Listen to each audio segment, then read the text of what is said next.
तर खूप चांगली विकास कामं तुम्ही केलीत, पण ही विकास कामं करताना एक आमच्या लक्षात असं येत आहे की तुम्ही रस्त्यांसाठी खूप चांगला निधी आणता. आमच्या कोकणातले जवळपास मला वाटतं 90 ते 100% रस्ते तुम्ही अगदी सुंदर केल्यात, पर्यटन सरकार तुम्ही जिल्हा केलेला आहे. पण आम्ही जेव्हा बघतो तेव्हा तुम्ही रस्ते चांगले करता आणि काही नियोजन प्रशासकीय अधिकारी असो किंवा कुठे चुकते मला माहित नाही, आधी रस्ते केले जातात, नंतर ते रस्ते तोडले जातात, मग ते पाईपलाईन्स टाकले जातात. आता सुद्धा तुम्ही रत्नागिरीमधून आला तर तुमच्या नजरेस आला असेल की गेल्या 2-4 महिन्यापूर्वी 6 महिन्यापूर्वी जो रस्ता केलेला आहे, तर हा एक नियोजन शून्य कारभार आहे. तर आता तुम्ही मोठी जबाबदारी पेलतात, अख्ख्या महाराष्ट्राची जबाबदारी पेलतात.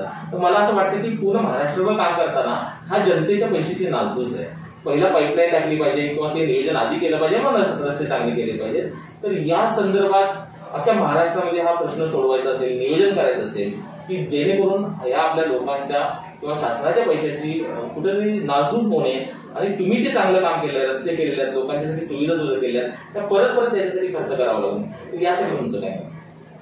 तर ज्या ठिकाणी नळपाणी योजना नाही आहे, ज्या शहरांमध्ये नळपाणी योजना नाही आहे आणि त्याची जर कामं मंजूर झाली तर मागच्या सरकारमध्ये आम्ही एक निर्णय करून घेतला की ती नळपाणी योजनेची कामं म्हणजे पाईपलाईनची कामं पूर्ण होईपर्यंत डांबरीकरणाची कामं करायची नाही. आणि तोच नियम आज रत्नागिरीला लागू असल्यामुळं तुम्हाला अन्य ठिकाणी खोदकामं दिसत आहेत, रस्ते देखील फुटलेले दिसत आहेत.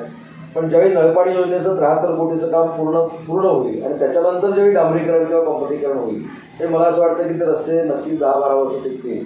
आणि नियोजन पाहिजे ही वस्तुस्थिती एकदम बरोबर आहे आणि त्याच्यासाठी रत्नागिरीपासूनच आपण सुरुवात केली. या आता 4-5 महिन्यामध्ये किंवा 6 महिन्यामध्ये रत्नागिरीच्या नळपाणी योजनेचं काम संपल्यावर जे डांबरीकरण होईल त्याच्यानंतर मला रस्ता कुठे जर फुटताना दिसला किंवा कोण फोडताना दिसला तर त्यांच्यावर कायदेशीर कारवाई करावी, अशा पद्धतीच्या सूचना आम्ही मुख्याधिकाऱ्यांना नक्की देणार.